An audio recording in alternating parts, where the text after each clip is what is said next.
Surit, Kindabang, Busaban.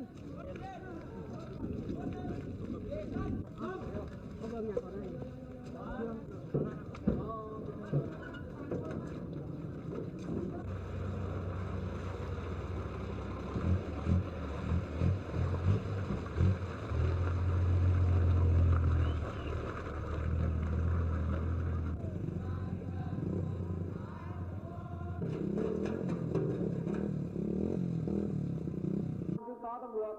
และอธิการตำรวจเอกวิชิตกุศลตั้งและเด็ดขาดเป็นไซสนะแห่งการเยียวยาเราเรียนและตำรวจรุ่นแปดพักคิดเสรีภาพของเพื่อนมนุษย์การศึกษาตำรวจดันติ้วขอความเป็นธรรมของบรรดาและนักเรียนในสถาบันตำรวจในครั้งนี้เป็นอย่างไรนี่ขอแสดงความสงสัย